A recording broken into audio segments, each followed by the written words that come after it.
I never imagined that, after all these years of dedication, service, and discipline, I would be told that my home was no longer mine. Pennsylvania winters are cold, relentless, and indifferent, but they pale in comparison to the chill of betrayal. My son, Daniel, told me with a casual indifference, "Yeah, I'll be fine in the garage for a while." And just like that, I became an invisible guest in the home I once thought of as a sanctuary. I had been a court secretary for nearly 5 decades, 47 years of meticulously organized files, echoing courtrooms, and the unmistakable authority of my voice in the chambers. I knew every procedure, every rule, every protocol. I was respected, relied upon, and at the end of the day, proud of my contributions. But after a mild stroke 3 months ago, my mobility was compromised. My independence, once taken for granted, was now fragile, and it was that vulnerability that Daniel and his wife, Rachel, seemed intent on exploiting. The morning I first entered the garage, Rachel's voice cut through the house like glass. "Listen, old hag," she barked across the kitchen table, her tone sharp and cruel. "In the house, you're suffocating us. The garage is the only way this family can breathe. Think of it as a test of endurance. If you survive the winter out there, we might reconsider." I felt a cold wave of disbelief wash over me. I had expected warmth, a helping hand, a little compassion in this new chapter of my life. Instead, I found a garage littered with dust-covered boxes, rusting gardening tools, and a folding cot that was supposed to serve as my bed. There was no heat. The only illumination came from a single flickering flashlight that hung precariously from a nail. I folded my hands in my lap and waited for the silence to pass. But it never did. My mind raced back to my days in the courthouse. The rhythmic tap of typewriters, the hushed murmurs of attorneys and clerks, the precise order of documents laid out in neat stacks. Every fiber of my being longed for that structured environment. And instead, I was confronted with chaos, neglect, and the cruelty of those I loved most. Night fell quickly, as it always does in Pennsylvania winters, and I lay on the cot staring at the ceiling beams, counting cracks in the paint, and listening to the distant hum of traffic. I remembered packing Daniel's lunches as a boy, helping him with spelling tests, and driving him across 3 states for college interviews. All those sacrifices seemed meaningless now in the face of this silent war being waged against me. The first night in the garage was merciless. I pulled every sweater I owned over my frail frame and tucked the thin blanket around me as tightly as I could. My bones ached from the cold, and every creak of the house sounded like a warning. I thought of my late husband, Charles, the man who had always been my anchor, who had held me close when the stroke had left me uncertain and afraid. I thought of the life we had built together, now reduced to memories drifting in the icy corners of a garage. The second night was worse. The garage seemed smaller, colder, and more confining. I was aware of every sound outside, the scraping of leaves, the distant barking of dogs, the faint hum of traffic all magnified by the thin walls. Daniel's footsteps in the house echoed like thunder, and Rachel's laughter, sharp and unfeeling, reminded me constantly of my displacement. I tried to occupy myself. I found a small trunk filled with my granddaughter's childhood blankets. I lined the cot with one, folding it carefully beside me, a small act of comfort in a world designed to deny me warmth. I turned the flashlight toward the cot, creating a tiny sanctuary of light, a feeble barrier against the darkness surrounding me. But even with these small comforts, the reality was clear. I was not welcome, not safe, and not home. By the morning of the third day, I felt a strange mixture of fury and clarity. My mind was sharp, my memory intact, and my sense of justice undimmed. I thought of my career, the cases I had managed, the warrants filed, the testimonies logged, the schedules of elderly judges coordinated with unwavering precision. I had never felt more useless, yet I knew I still had tools at my disposal. I still had knowledge, voice, and the ability to act decisively. That morning, Daniel poked his head into the garage. "You okay, Mom?" he asked, his tone half concerned, half reluctant. I nodded, my voice hoarse, tasting like ash in my throat. "Well, I'll get you a space heater soon," he added, Half-heartedly, I thanked him quietly, masking the boiling resentment inside. After he left, Rachel whispered cruelly from the house, "If she freezes to death, we don't have to deal with power of attorney or property transfers." Her words were not just cruel, they were calculated. I realized then that this was not negligence, not a moment of thoughtlessness, it was a deliberate plan to erase me, to render me invisible, to strip me of dignity, and to seize control of my life and assets. I sat on the cot, hands in my lap, breathing in the faint scent of cardboard and dust, and felt the cold clarity of what I needed to do. That afternoon, I found a small glimmer of connection. My niece, Clara, called from Baltimore. "Aunt Alina, how are you feeling?" she asked, her voice full of concern. I told her I was managing. There was a long pause, and then she asked incredulously, "You're in the den?" I swallowed and replied quietly, "I sleep in the garage." Clara's gasp came through the line, sharp and immediate. "Mom, that is illegal. You should not," but I had already ended the call, holding tightly to the knowledge that even if no one else could see the truth, I still remembered it. I spent the rest of the day organizing the garage. I lined my cot, moved a few boxes to create space, and tried to reclaim some sense of order in the chaos. I thought about Daniel as a boy, the sacrifices I had made, the years of devotion, and how quickly they had forgotten it. This was not just betrayal. It was a calculated attempt to strip me of my autonomy and dignity. But in the quiet, I found a spark of resolve. Endurance doesn't require compliance.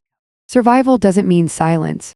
As night fell, I wrapped myself tightly in my robe, pulled the thin blanket over me, and counted the cracks in the ceiling once more. This time, though, I wasn't just counting cracks, I was marking the passage of time. The moments until I could act. The hours until I could reclaim not just my space, but my voice, my autonomy, and my dignity. The garage had become a trial, a crucible that tested every ounce of my endurance.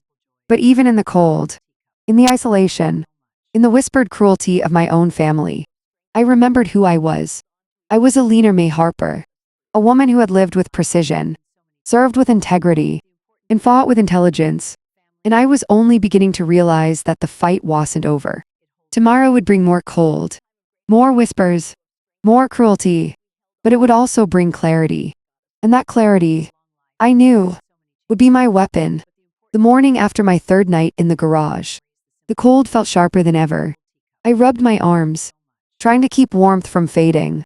Outside, the winter sun did little more than reflect off the frost-laden driveway, blinding and indifferent. Inside, the walls of the garage felt like they were closing in.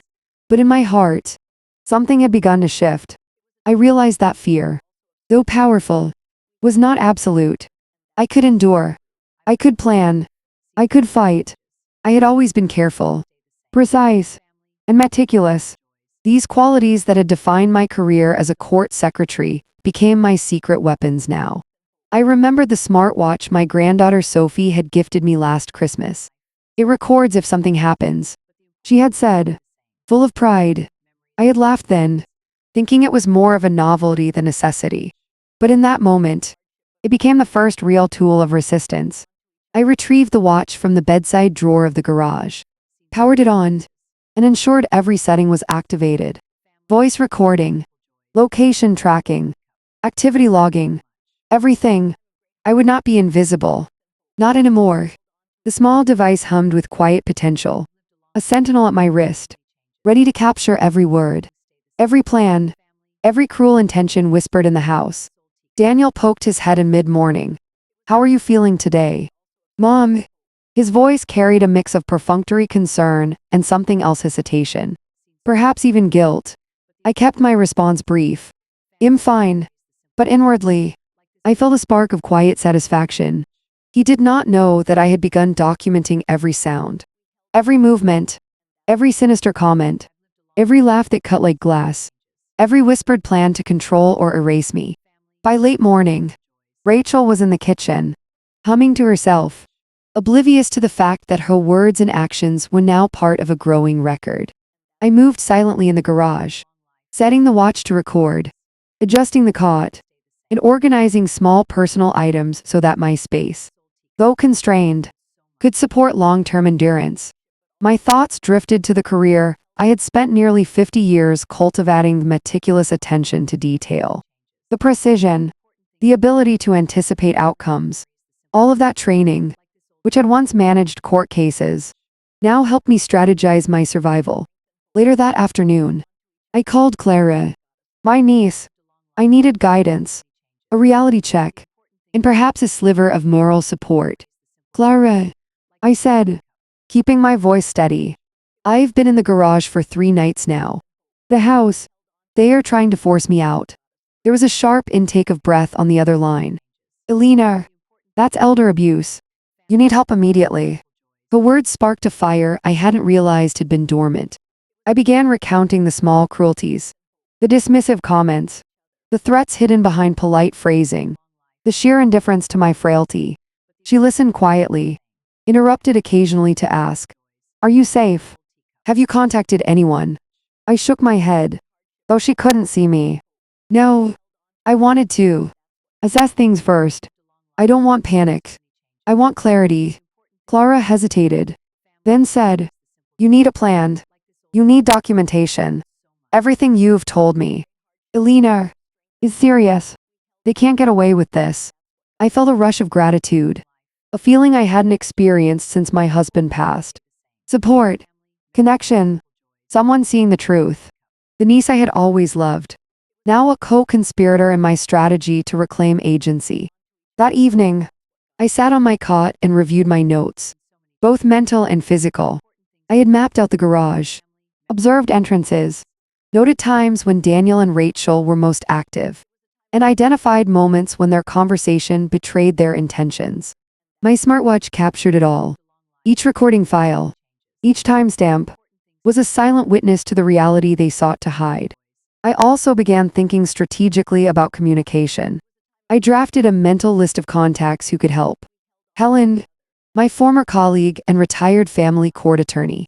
Clara, my niece, and potentially even Judge Caldwell, now retired but still a trusted mentor and ally. Each contact represented a thread of potential action, a lifeline I could pull if necessary. Sleep was fitful that night.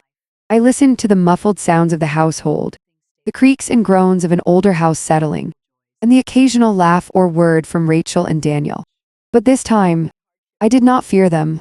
Instead, I cataloged every sound, every intonation, every word as evidence. Each whisper of cruelty became a building block for justice.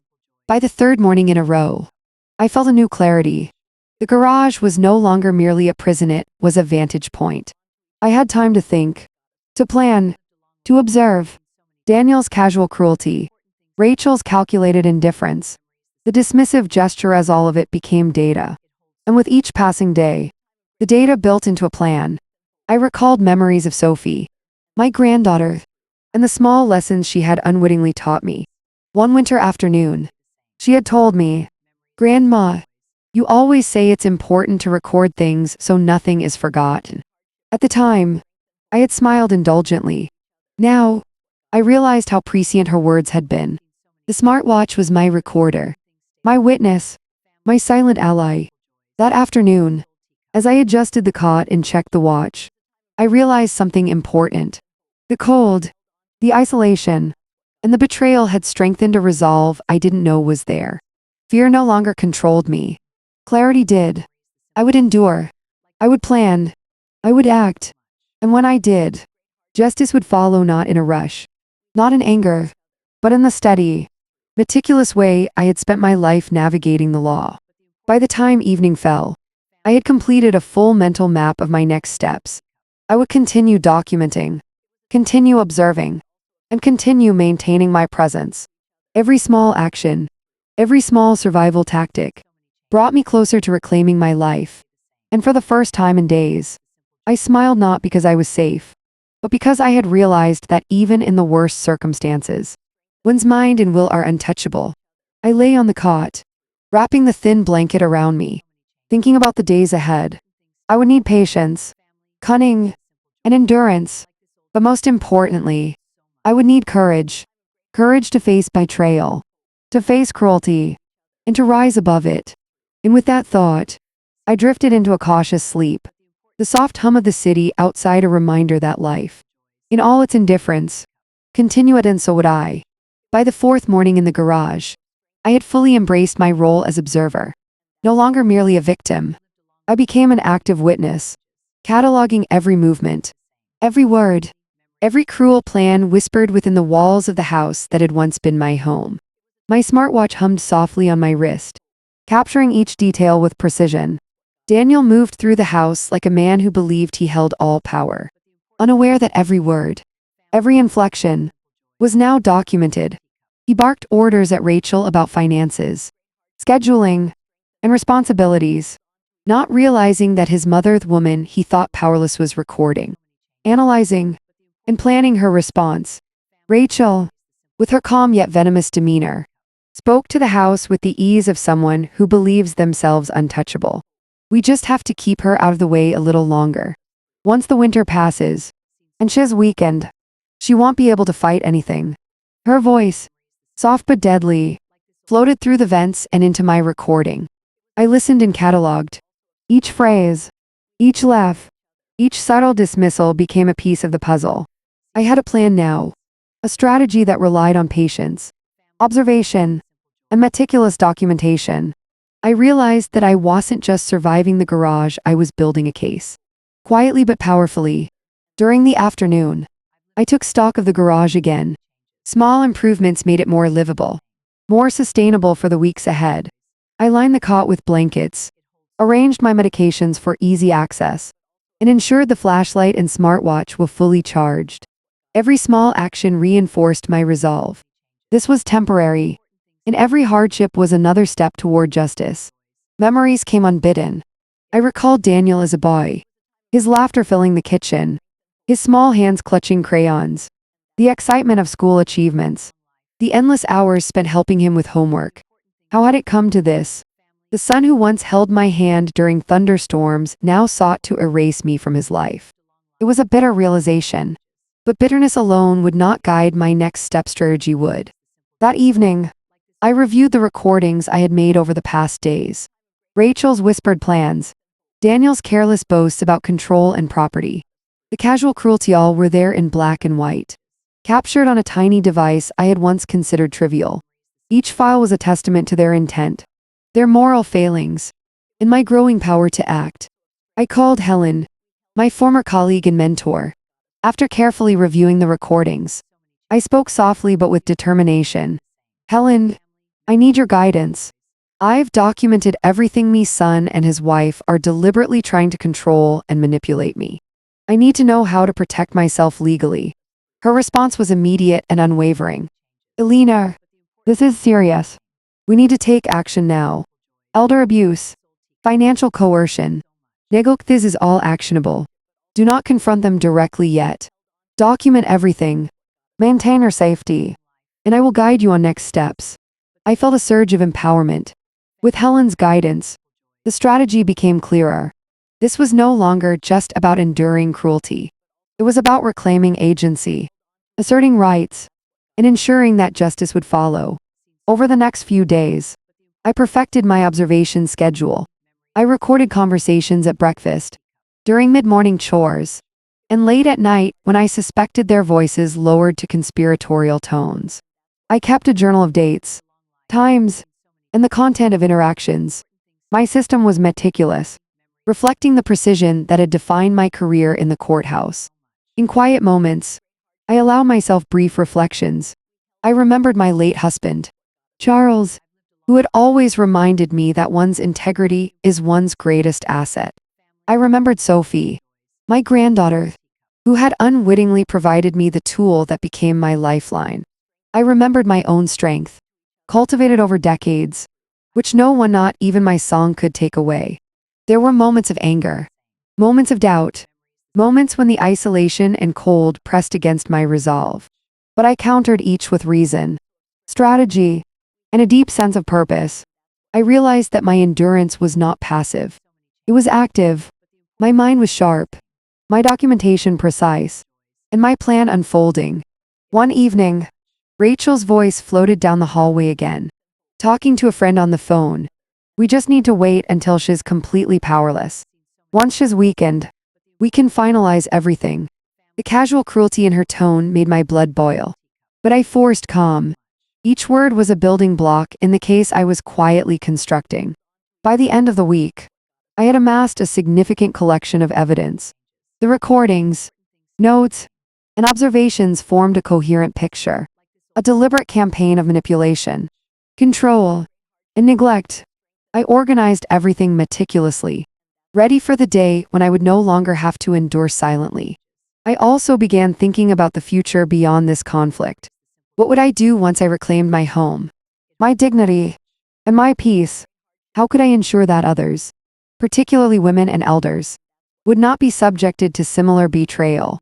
The seeds of advocacy, of sharing my story, of transforming personal trauma into collective empowerment, began to take root. That night, as I lay on the cot wrapped in my blankets, I felt a quiet confidence I hadn't felt in years. The garage, once a symbol of isolation and helplessness, had become a place of strategy, clarity, and empowerment. The betrayal I had suffered had ignited a determination I didn't know I possessed. I realized that endurance alone would not suffice. Action was required. Documentation, legal guidance, and meticulous observation were my weapons. Patience, courage, and precision were my allies. And above all, I remembered that my voice recorded, documented, and now strategically read could no longer be ignored. The fourth morning dawned cold and clear. I rose from the cot, arranged my space, and prepared for another day of observation and documentation. I moved with purpose, every action deliberate, every word from the house catalogued. I was no longer simply surviving. I was preparing for the day when the garage would no longer be my prison, when the house would no longer be a place of betrayal, and when justice, long delayed, would finally arrive. For the first time, I felt the thrill of anticipation, not fear, not despair. Anticipation, because I knew that every moment, every word, every recording brought me closer to reclaiming not just my home, but my agency, my dignity, and my life. And in that quiet, freezing garage, with only the hum of the city outside and the soft glow of the smartwatch on my wrist, I smiled. For the first time in days, I felt the unmistakable power of strategy, of preparation, and of resolve. The fight was far from over, but I had found my strength. And that strength, I realized, was unstoppable. By the fifth morning in the garage, I had settled into a rhythm. The cold was biting, the isolation heavy, but my mind was sharper than ever. Each day, I cataloged new conversations, recorded every inflection, and observed subtle movements that revealed intent. Daniel and Rachel, oblivious to my growing preparation, carried on their routines as though the garage housed a harmless inconvenience, not the vigilant witness to their schemes. I reached for my phone and called Helen, my trusted former colleague and family court attorney. Helen, I began, keeping my voice steady despite the nervous flutter in my chest. I've collected everything. Recordings, observations, and notes. I think it's time to discuss next steps. Helen's voice, calm yet commanding, immediately steadied me. Elena, this is serious. What you have is strong evidence. Elder abuse, coercion, and neglect are all actionable. We need to proceed carefully but decisively. First, organize everything, clear dates, times, incidents, and recordings. Second, we will draft formal complaints and explore temporary protective measures. I felt a wave of relief. For the first time in days, I had a tangible path forward. I wasn't just documenting betrayal. I was preparing for action. Later that day, I called Judge Caldwell, now retired, but still sharp and immensely respected. His voice, firm yet kind, filled me with reassurance. Elena, I've always known your integrity. You have to protect yourself, and you have the tools to do it. Follow Helen's guidance. Stay safe, and remember truth always has weight. The conversations with Helen and Judge Caldwell transformed my mindset. The garage was no longer merely a place of endurance, it was a vantage point, a planning center, and a crucible for strategy. Every small detail I recorded became part of a growing dossier. Every cruel remark, every dismissive gesture, every attempt to undermine my autonomy was meticulously logged. That afternoon, I observed Rachel speaking to a neighbor through the window. She casually mentioned, "We're just waiting for Mom to weaken. Once she's settled into her garage, she won't resist anything." Her laughter, light and careless, reverberated in the garage like a cold bell. I set my smartwatch to capture the moment, knowing it would be invaluable evidence. Daniel, meanwhile, continued to underestimate me. His movements, his words, and his careless confidence all revealed a pattern I had come to recognize. He believed his authority was absolute. He believed his mother, frail and isolated, would comply. How wrong he was. In quiet moments, I reflected on my life, particularly on the memories of my late husband, Charles. I recalled the evenings we spent discussing justice, fairness, and dignity. I remembered the unwavering moral compass he had instilled in me. Those values now guided my strategy. I remembered Sophie's wide-eyed enthusiasm as she gifted me the smartwatch, her small hands pressing the buttons, oblivious to the pivotal role the device would play. I meticulously organized my evidence. Each file was labeled with date, time, and context. Each recording had a short summary of its content. Every observation was logged in a detailed journal. This attention to detail, honed over decades of professional work, transformed the chaos of the garage into a command center. As the week progressed, I noticed subtle changes in Daniel and Rachel's behavior. Small moments of hesitation, glances exchanged, and whispered conversations hinted at their awareness, though not yet complete understanding of my vigilance. The garage, my prison for days, had become a psychological fulcrum, a point of quiet leverage. One evening, I reflected on the concept of agency. For too long, I had defined myself by my role as secretary, mother, wife, grandmother. Now, I was reclaiming my narrative, asserting control over circumstances designed to strip it away. It was empowering, humbling, and strangely exhilarating. I also began to plan my broader strategy. Beyond immediate legal action, I considered the impact of my story. What if this experience could protect others? What if my ordeal could illuminate the often hidden cruelty some elders face at the hands of family? The thought gave me a renewed sense of purpose, far beyond personal justice. That night, I lay on the cot, reviewing every detail in my mind. The garage was cold, yes, but it was also a place of preparation, reflection, and strategy. I felt a quiet satisfaction knowing that each act of cruelty I endured was not wasted, was recorded, analyzed, and repurposed as evidence. By the sixth morning, I had established a clear plan of action. Continue daily documentation and observation. Keep all recordings, notes, and timestamps organized. Coordinate with Helen on legal strategy. Maintain personal safety and health. Prepare for eventual confrontation, not impulsive, but controlled and decisive. The rhythm of my days was intense but deliberate. Observing, recording, analyzing, and strategizing became my new normal. I was no longer a passive participant. I was an active agent of change, wielding the tools of documentation, law, and clarity. One evening, I received a brief message from Sophie, my granddaughter, checking in. Her concern warmed me, reminding me that love and support still existed outside the confines of the house. "Grandma, I hope you're okay," she wrote. I smiled, typing a careful response, careful not to reveal the full extent of my plan, but reassured by her presence in my life. I realized that my strategy was working on multiple levels. Not only was I preparing legally, but I was also reclaiming psychological ground. The fear that had once paralyzed me was replaced by focus, precision, and the knowledge that I was not alone. As the week drew to a close, I felt a growing sense of anticipation. The garage, cold and confining, had become a place of empowerment. Every recorded conversation, every carefully logged note, and every reflection on my past life and values built a foundation for the actions to come. By the seventh morning, I was confident. I had allies. I had evidence. I had clarity. And above all, I had courage, quiet, unyielding courage that comes not from youth or strength, but from experience, wisdom, and the refusal to be silenced. I prepared for the day ahead with meticulous care. Medication organized, cot arranged, flashlight charged, smartwatch recording, evidence cataloged, mental notes reviewed.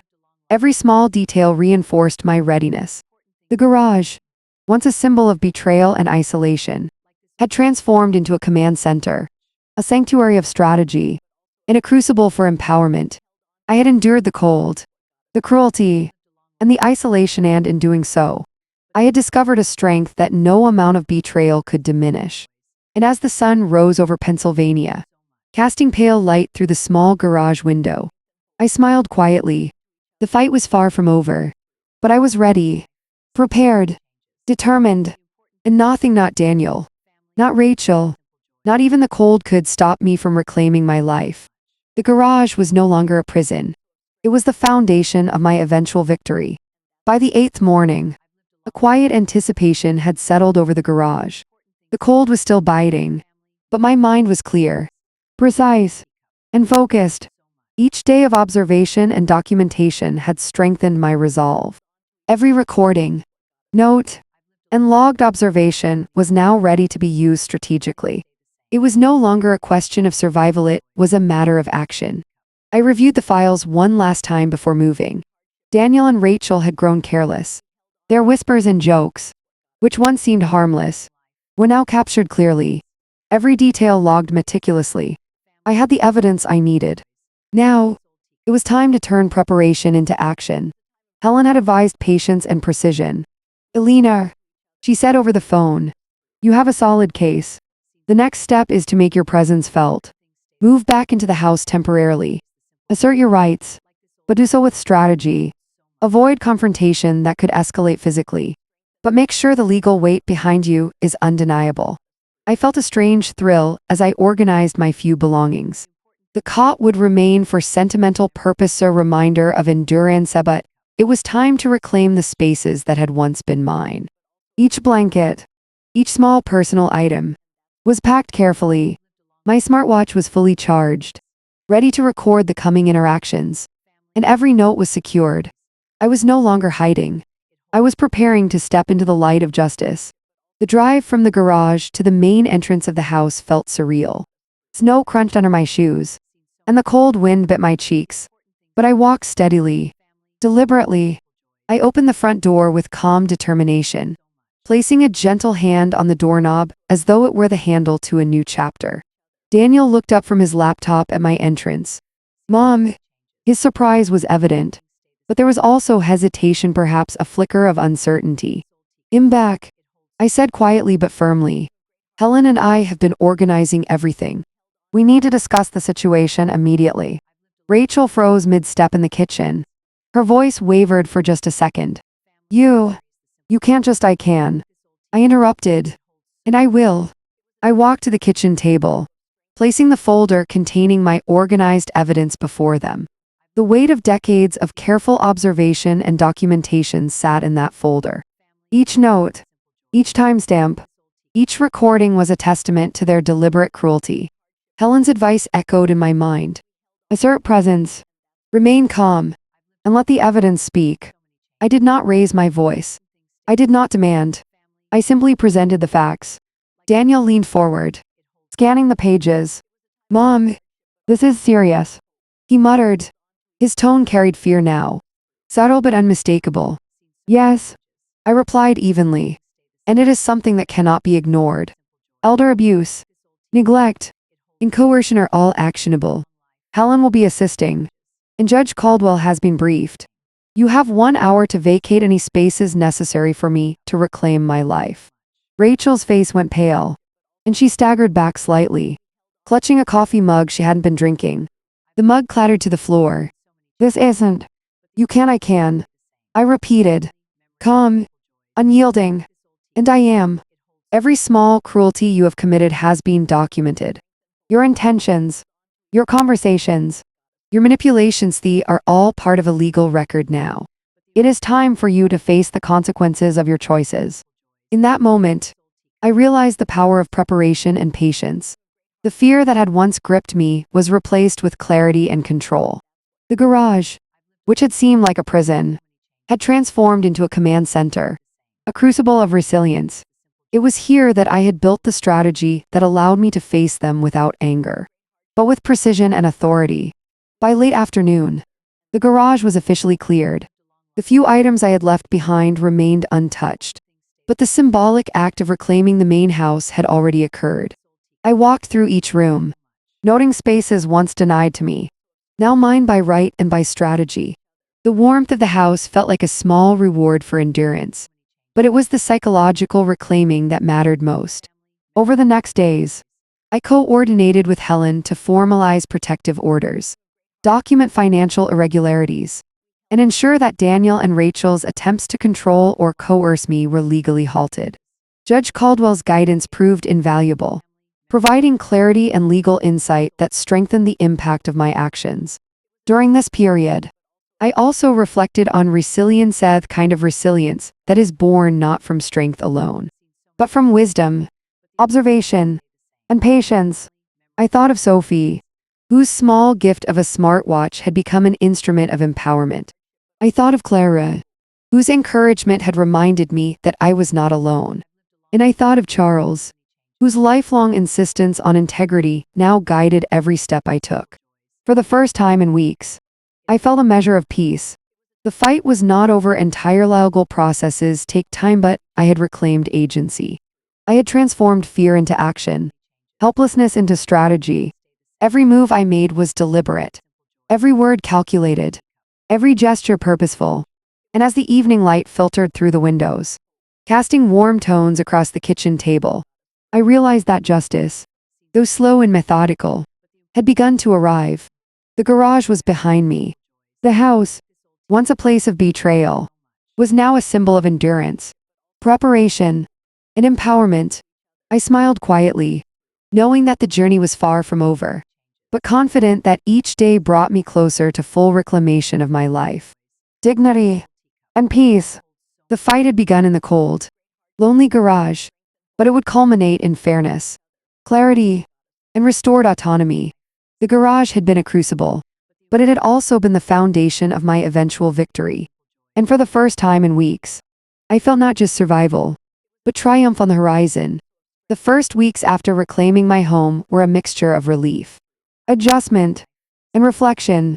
The cold, oppressive garage was behind me, but the lessons it had taught lingered like an imprint on my soul. Every shiver, every lonely night, every whispered cruelty I had endured became a foundation for something greater. I had survived, yes, but I had also realized the importance of using my experience to protect others. I began reaching out to the community quietly, sharing my story with trusted friends, neighbors, and family members who understood the weight of what had happened. The response was immediate and heartfelt. Letters poured in from women who had faced similar betrayals, from elderly neighbors who had suffered in silence, and from younger generations who feared their own parents or grandparents might be vulnerable. Each letter, each message, each word of support reinforced the truth I had always known. Silence protects abusers. Speaking up empowers. It was during one of these late afternoons, reviewing a stack of letters, that I first conceived the idea of a foundational way to turn my personal ordeal into collective advocacy. The thought came quietly, almost unbidden, but once it took hold, it became impossible to ignore. I would create a platform to help elders who faced abuse, neglect, or coercion, a place where their voices could be heard, their rights protected, and their stories validated. I contacted Helen, who was immediately supportive. "Elena," she said, "you have the experience, the credibility, and now the public story to make a real difference. This could help thousands of people." Her encouragement lit a fire in me. This was no longer just about reclaiming my life. It was about creating a legacy of protection, awareness, and empowerment. As word of my ordeal spread, local community groups and elder advocacy organizations reached out. Some requested talks. Others asked for guidance on documentation and legal protection. Every interaction reminded me that my suffering could be transformed into action that mattered. Each letter, each phone call, each email became a thread in a growing network of support, solidarity, and advocacy. During this period, I also received attention from the media. A local news station covered my story, framing it as a cautionary tale and a triumph of resilience. They highlighted my legal action, the meticulous documentation, and the advocacy work I was initiating. While I had never sought attention, I realized that sharing my story publicly could protect others. My experience, once private and painful, now served as a beacon for those in similar situations. The positive response from the community and media was both humbling and empowering. People wrote to me from all over Pennsylvania, sharing their own struggles, asking for advice, and expressing gratitude for my courage. Their stories were heartbreaking, yet their resilience reminded me of the strength that exists in every elder who refuses to be silenced. I began formalizing the foundation, naming it Voices of Resilience. Its mission was simple but profound: to provide support, legal guidance, and advocacy for elders experiencing abuse, neglect, or coercion. The foundation would also educate families on elder rights, ensuring that no one would suffer in silence as I had in the garage. Every decision I made regarding the foundation was guided by the lessons I had learned during those long nights of observation, reflection, and planning. Organization, meticulous attention to detail, and clarity of purpose became the guiding principles. The same skills that had helped me survive in the garage now guided me in building a structure to protect others. One afternoon, Sophie came to visit. Her eyes widened as she saw the small office space I had set up for the foundation. "Grandma, this is amazing," she exclaimed. Her enthusiasm reminded me why the work mattered. It wasn't just about Mate, it was about creating a safer world for people like her, for her friends, and for every elder who might face betrayal or neglect. The work was exhausting, both physically and emotionally. Each letter, each call, each case brought a flood of memories from my own ordeal, but it also brought a sense of purpose I had never experienced before. I was transforming pain into action, vulnerability into strength, and betrayal into empowerment. Community support grew steadily. Local churches, senior centers, and advocacy groups reached out to offer collaboration, volunteers, and resources. The foundation began hosting workshops on legal rights, documentation strategies, and mental health support for elders. Each session reinforced the message I had learned in the garage: no one should endure abuse in silence, and knowledge is power. By the end of the month, the foundation had grown beyond my expectations. Volunteers helped organize resources, community leaders offered guidance, and the media continued to highlight the importance of elder advocacy. My story, once a tale of personal betrayal, had become a movement. Throughout this period, I continued to reflect on resilience, patience, and strategy. The garage had been a crucible, teaching me endurance, observation, and meticulous preparation. Those skills, once necessary for survival, were now being applied to create lasting change. I had turned a personal nightmare into a platform that could transform the lives of countless others. One evening, as I reviewed the latest batch of letters and emails, I felt a deep sense of satisfaction. The fear, isolation, and betrayal of the past months had been replaced by purpose, empowerment, and hope. I realized that my voice, once silenced, was now amplified through the work of the foundation. My experience had become a tool for advocacy, education, and change. Sophie hugged me tightly that night. "Grandma, you're making the world better," she whispered. Her words filled me with quiet pride. It was not fame or recognition I sought, it was impact, justice, and the knowledge that I could help others avoid the suffering I had endured. As the sun set over Pennsylvania, casting golden light across my small office space, I knew that the journey was far from over. But for the first time in months, I felt not just survival or victory but purpose. The garage had been the beginning, the crucible, and the foundation of all that was to come. I smiled quietly, thinking of the countless elders who would benefit from the lessons I had learned. the advocacy I was providing, and the voice I had reclaimed. The fight for justice, dignity, and empowerment was far from over, but it was now a collective effort, one that could touch lives far beyond my own. The garage had been cold and lonely, but it had also been the birthplace of purpose, courage, and resilience. And for the first time, I felt that the pain I endured had meaning beyond survival. The months following the creation of Voices of Resilience passed in a blur of activity, purpose, and small victories. What had begun as a personal fight for survival had transformed into a movement. My story, once confined to the quiet corners of a garage, now echoed across Pennsylvania and beyond. Each day brought new letters, calls, and inquiries from elders and their families seeking guidance, support, or simply a voice that understood. The foundation grew faster than I had imagined.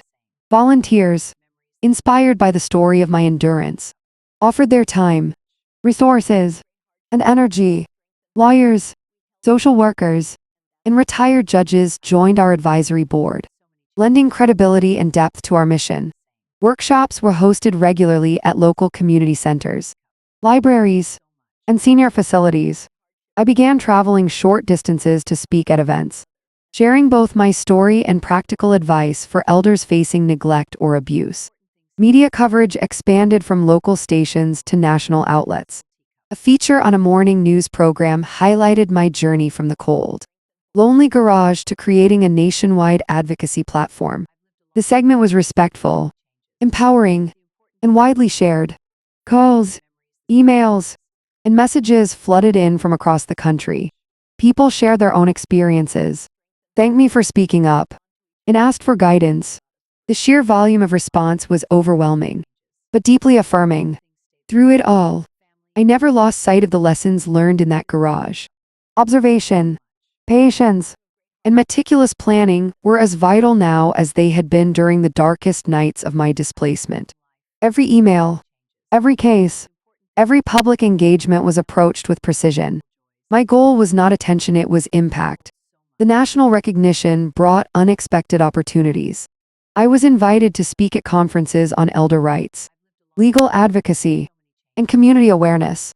Each appearance was an opportunity to empower others, share strategies for documenting abuse, and advocate for systemic change. I emphasized the importance of preparation, persistence, and courage, very traits that had carried me through my own ordeal.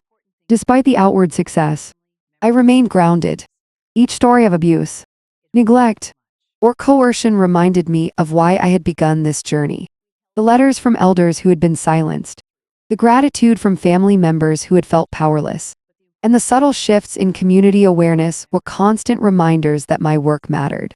Each small victory reinforced the idea that resilience, when paired with action, could create meaningful change.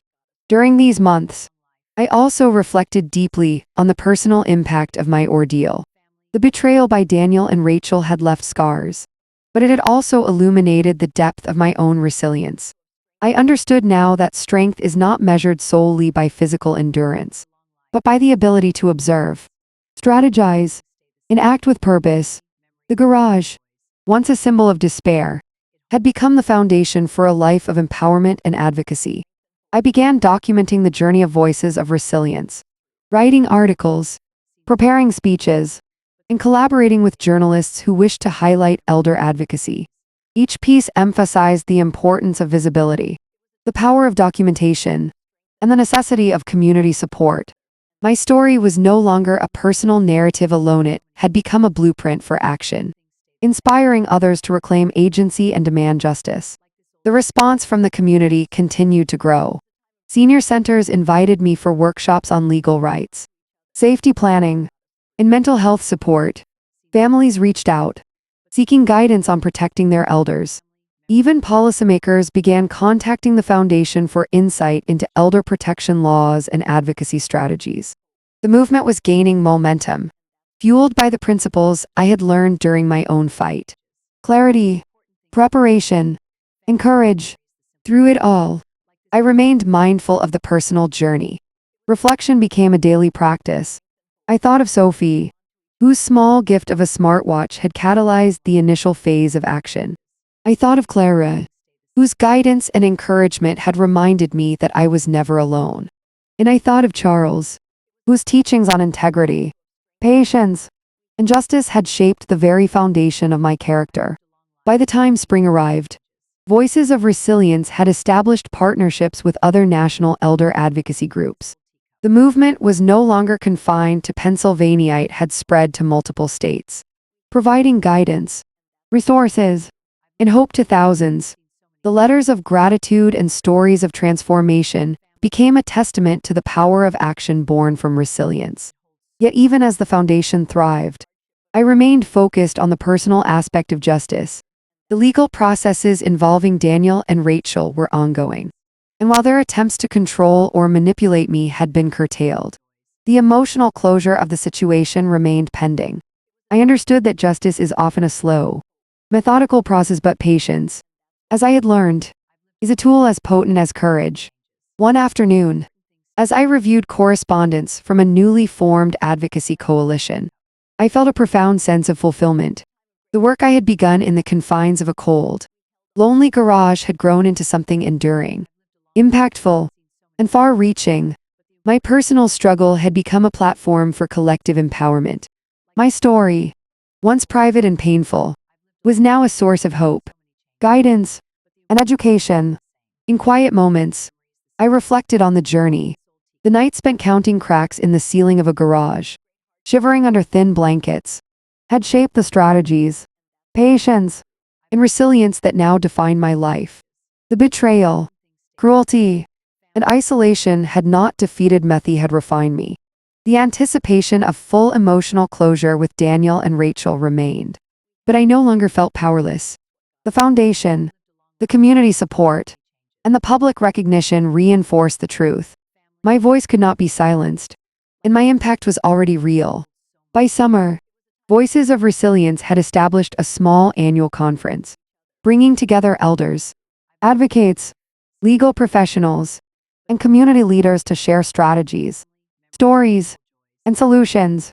I had become both organizer and speaker, sharing not only my personal journey but also practical guidance for documenting abuse, asserting rights, and building networks of support. The months of observation, documentation, and strategy born in a cold, lonely garage had culminated in a life of purpose, advocacy, and public influence. I had transformed fear into action, betrayal into empowerment, and isolation into community. As I stood before the audience at the first national conference, looking into the eyes of elders, families, and advocates, I realized the profound truth of my journey. Endurance alone is not enough. It is the combination of observation, preparation, courage, and action that transforms survival into triumph. And in that moment, I understood that the garage with cold, confining space of despair had been the birthplace of everything that followed. Purpose, empowerment, advocacy, and ultimately, legacy. The final months of the legal proceedings were tense, but I faced them with a calm I had earned through months of preparation and endurance. Every recording, every note, every observation I had meticulously documented was now presented with Helen's guidance.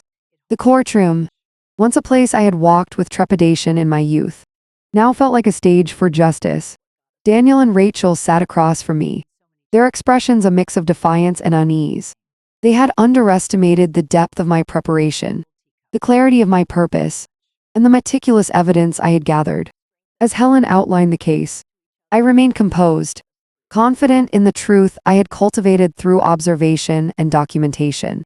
Judge Caldwell, sitting with the authority I remembered from years past, listened intently. His presence was reassuring, both to me and to the courtroom. The evidence presented is thorough and credible, he said, voice firm. The court acknowledges the deliberate actions taken against Alina. Protective measures are hereby enforced, and any attempts at coercion or control will be met with immediate legal consequence. A wave of relief washed over me, tempered by the gravity of the situation. The law had recognized my suffering, validated my experience, and ensured that justice would be enforced. Daniel's posture slumped slightly, and Rachel avoided eye contact, realizing that their manipulation had finally been dismantled.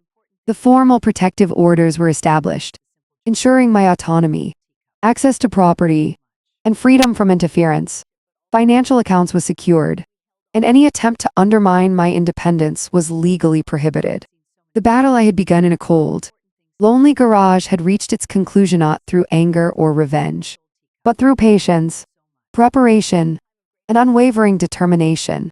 Outside the courtroom, a small crowd of supporters had gathered. Friends, community members, volunteers from Voices of Resilience, and even some media personnel had come to witness the finality of the legal resolution. Their presence was comforting, a reminder that the fight I had endured had significance beyond my personal experience. As I stepped outside into the warm sunlight, I felt a profound sense of closure. The weight of betrayal, isolation, and fear lifted, replaced by a quiet strength. Every challenge, every night in the garage, every cruel word and dismissive gesture had forged a resilience that no one could take away. The following weeks were devoted to consolidating my foundation's work. Voices of Resilience had already reached thousands, but now it expanded with renewed vigor. National workshops, partnerships with advocacy groups, and outreach programs were launched, all guided by the lessons I had learned firsthand. My personal journey became a blueprint, a testament to the power of endurance, observation, and strategic action. One afternoon, Sophie visited, her eyes wide with admiration. "Grandma, you really did it. You turned everything around," she said, her voice filled with pride.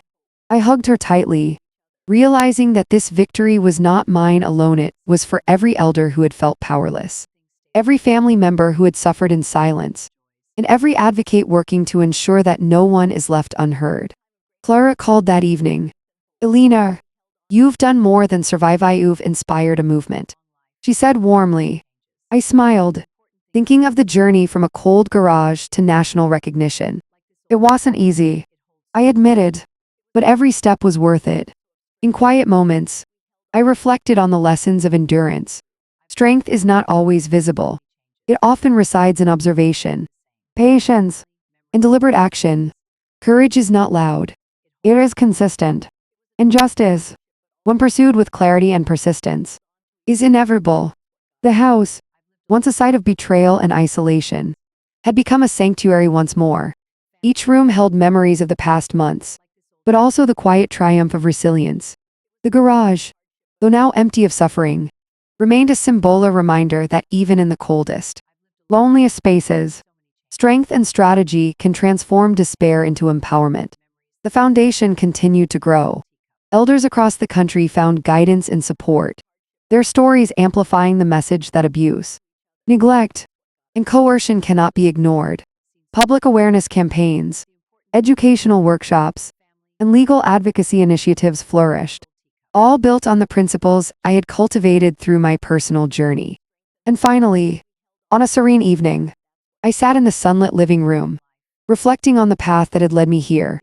The months of observation, documentation, legal preparation, and advocacy had culminated in a life reclaimed. The betrayal by Daniel and Rachel, once a source of despair, had been transformed into a catalyst for change not only in my life, but in the lives of countless others. I thought of Charles, whose teachings on integrity, patience, and justice had guided me. I thought of Sophie, whose small gift had sparked a chain of events leading to empowerment. And I thought of every elder whose story might now be heard because I had refused to be silenced. The garage had been the beginning, but it was never the end. The end was this moment, a life of purpose, dignity, and impact. The fight had been won not with anger or vengeance, but with clarity, courage, and persistence.